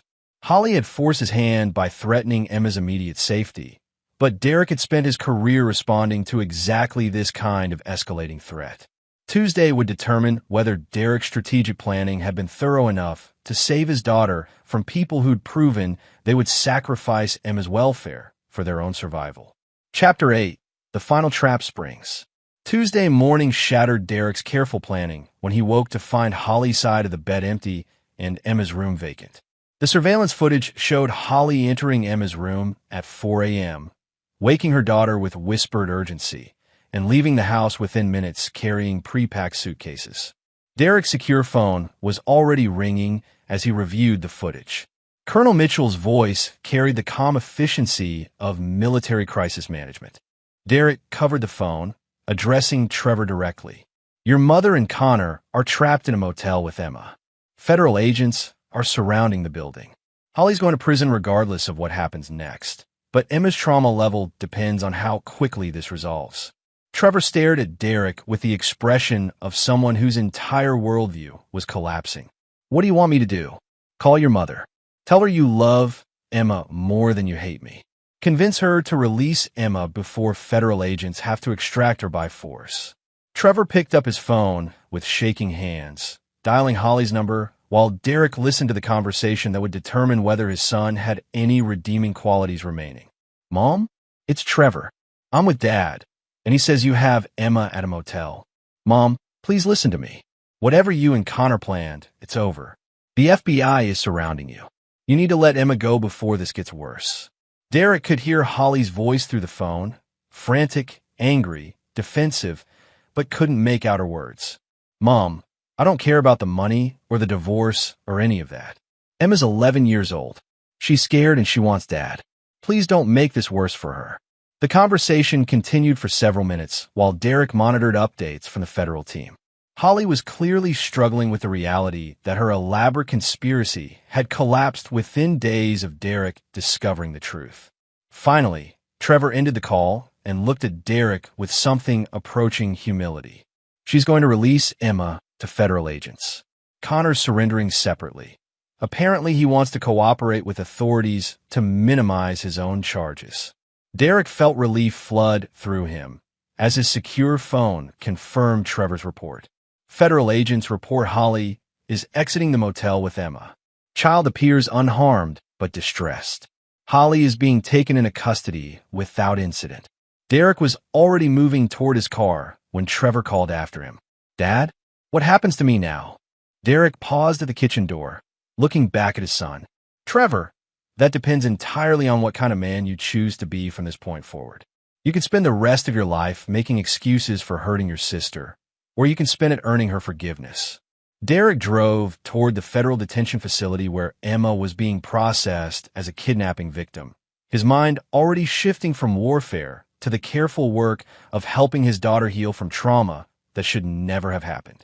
As Derek's car crested the hill overlooking the valley where Emma waited for him, he felt something he'd almost forgotten, hope that his family might still be salvageable, even if it would look very different than he'd ever imagined. The war was over. Now Derek faced the more challenging task of building a family worth protecting from the ashes of the one that had betrayed them both. Chapter 9. Justice and New Beginnings. 3 months later, Derek stood in family court Judge Martha Reynolds' chambers, holding Emma's hand while their attorney Patricia Vance reviewed the final custody arrangements that would officially end the most devastating and decisive period of Derek's life. "Mr. Whitmore," Judge Reynolds said, her voice carrying the authority of someone who'd seen every variation of family destruction. "Based on the evidence presented and the federal convictions of Holly Whitmore and Connor Blaze, I'm awarding you full custody of Emma with no visitation rights for the non-custodial parent." Derek felt Emma's hand squeeze his as the words made their new reality official. Holly would spend the next 15 years in federal prison for kidnapping, money laundering, and conspiracy charges. Connor Blaze had received 22 years for financial crimes dating back a decade before he'd met Holly. Dr. Patricia Caldwell had lost her medical license and faced professional fraud charges. Vincent Torino was serving 8 years for fabricating evidence in multiple cases. Judge Crenshaw had been forced to retire after federal investigation revealed a pattern of financial corruption spanning his entire career. Marlena Crenshaw's law practice had been dissolved, and she was facing disbarment proceedings. The entire Crenshaw family's social and financial empire had collapsed under federal scrutiny that revealed decades of judicial corruption and financial manipulation. Trevor had cooperated with federal investigators, providing testimony that helped convict Holly and Connor while earning himself immunity from prosecution. But cooperation with authorities didn't erase his participation in Emma's psychological abuse, and Derek had made it clear that rebuilding their relationship would require years of genuine effort. "Emma," Judge Reynolds said gently, "do you have any questions about these custody arrangements?" Emma looked up at Derek with green eyes that had regained much of their confidence over the past 3 months of therapy and unconditional support. "Does this mean Mom can never hurt me again?" "Emma, your mother will be in prison for many years. She cannot contact you, visit you, or influence your life in any way," Judge Reynolds explained with careful kindness. "Your father will make all decisions about your care and protection." Derek felt Emma relax against his side, the tension she'd carried for months finally dissolving into the security of knowing her father's protection was now legally absolute. As they left the courthouse, Derek's phone buzzed with a text from Jessica Chong, who had become Emma's art teacher after Connor's studio was shuttered. Emma's painting won first place in the state youth competition. The judge called it emotionally sophisticated beyond her years. "Thought you'd want to know before the official announcement." Derek showed Emma the message, watching her face light up with pride that no one would ever try to diminish again. "Dad, can we get ice cream to celebrate?" "Emma, we can get anything you want to celebrate." They drove to their favorite ice cream shop, a routine Derek had established during Emma's recovery, small traditions that rebuilt her sense of safety and normalcy. Emma chose chocolate chip cookie dough, while Derek settled for vanilla, both of them sitting at their usual outdoor table where Emma could watch other families and remember what normal looked like. "Dad," Emma said between bites of ice cream, "I've been thinking about Trevor." Derek felt his pulse quicken. Trevor's name rarely came up in their conversations, though Derek knew Emma still struggled with her brother's betrayal. "What about Trevor? He sent me a letter apologizing for being mean about my art. He said he was jealous and stupid, and he wants to be a better brother." Emma paused, studying Derek's face carefully. "Do you think people can really change?" Derek considered his answer carefully. Trevor had indeed been writing letters. Awkward, guilt-ridden attempts to apologize for years of cruelty that had nearly destroyed Emma's confidence. Derek had read every letter before deciding whether Emma was ready to receive them. "Emma, I think some people can change if they're willing to do very hard work for a very long time. But change has to be proven through actions, not just words. Trevor says he's going to be a public defender helping children in bad family situations. He thinks maybe he can help other kids the way he should have helped me." Derek felt a complicated mixture of skepticism and hope. Trevor's career change from corporate law to child advocacy could be genuine redemption or elaborate performance designed to earn forgiveness he hadn't truly earned. "What do you think about that, Emma?" Emma considered carefully, demonstrating the thoughtful intelligence that Holly had tried so hard to suppress. "I think it's good if he helps other kids, but I'm not ready to see him yet. Maybe someday, but not yet." Derek felt pride in his daughter's emotional wisdom. At 11 years old, Emma was learning to protect herself while remaining open to the possibility of forgiveness, a balance that many adults never mastered.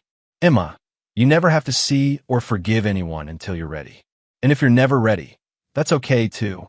That evening, Derek sat in his office surrounded by Emma's artwork, paintings that had progressed from melancholic isolation to vibrant celebrations of life as her confidence returned. The hidden surveillance equipment had been removed months ago, replaced by family photos that showed Derek and Emma building new traditions together. Derek's secure phone rang with a call from Colonel Mitchell, who had become a regular friend since their successful operation. "Derek, thought you'd want to know. Connor Blaze was found dead in federal prison yesterday. Apparent suicide, though the investigation is ongoing." Derek felt no sympathy for Connor's fate. "Any connection to Holly?" "None that we can determine. Connor was facing additional charges for financial crimes in 3 other states." Apparently, his operation was more extensive than we initially discovered. Derek processed this information without emotion. Connor Blaze had chosen to traumatize a child for financial gain. His ultimate fate was a consequence of choices that Derek hadn't influenced. Jim, thanks for the update. How's your team handling civilian consulting work? Better than expected. Turns out there's significant demand for military-grade security analysis in corporate settings. We're expanding operations based on referrals from your case. Derek felt satisfaction knowing that his personal war had created opportunities for good people while destroying those who deserve destruction. After ending the call, Derek found Emma in the living room working on homework with the focused intensity she brought to everything that mattered to her. Emma, I need to ask you something important. How do you feel about the possibility of us moving somewhere new? Maybe somewhere with better art programs and more opportunities? Emma looked up from her math homework with excitement. Really? What are you thinking? There's a private school in Vermont that specializes in arts education. They've offered you a full scholarship based on your competition win today. Derek paused. It would mean leaving this house, this town, all the places where difficult things happened. Emma's face lit up with the kind of joy Derek had spent months trying to rebuild. Dad, could we really start completely over somewhere new? Emma, we can do anything we want. It's just you and me now, and we get to decide what our family looks like. Emma abandoned her homework and threw herself into Derek's arms with the complete trust of a child who knew she was unconditionally loved and protected. I want to start over, Dad. I want to go somewhere no one knows about Mom or Trevor or any of the bad things that happened. Derek held his daughter close, feeling the last remnants of his old life dissolve into the promise of something infinitely better. 6 weeks later, Derek and Emma stood in the driveway of their new home in rural Vermont, watching moving trucks unload their carefully selected belongings. The house was smaller than their Millbrook Heights mansion, but surrounded by mountains and forests that offered Emma unlimited inspiration for her artwork. Emma would start 7th grade at the Arts Academy in the fall, where her talent would be nurtured by teachers who understood that creativity required emotional safety to flourish. Derek had sold his investigation firm to Marcus Chun for enough money to ensure Emma's complete financial security through college and beyond. Dad, Emma said as they watched movers carry her easel toward the house, do you think we'll be happy here? Derek looked at his daughter, confident, talented, radiant with the security of knowing she was cherished, and felt certainty about their future for the first time in years. Emma, I think we're going to be more than happy. I think we're going to be exactly who we were meant to be. As the Vermont sunset painted the mountains in colors that reminded Derek of Emma's most beautiful paintings, he understood that victory wasn't just about destroying his enemies. True victory was building something better from the wreckage they'd left behind. Holly, Trevor, and their accomplices had tried to break Derek's family by attacking what he loved most. Instead, they'd given him the motivation to become the father Emma deserved while eliminating every threat to her happiness. Derek Whitmore had never lost a case that mattered to him. His most important case, protecting his daughter's future, was now closed with complete success. The war was over. The family Derek had fought to save was finally safe, finally whole, and finally free to become everything it was meant to be. In the end, justice had been served exactly as Derek had promised. Ruthlessly, completely, and without mercy for those who had chosen to threaten an innocent child. Emma was safe. Derek was vindicated. Their enemies were destroyed. Victory was absolute. And there you have it. Another story comes to an end. What did you think? I'd love to hear your thoughts in the comments below. If you enjoy this story, consider joining our community by subscribing. It means the world to us. For more stories like this one, check out the recommended videos on screen, and I'll see you there.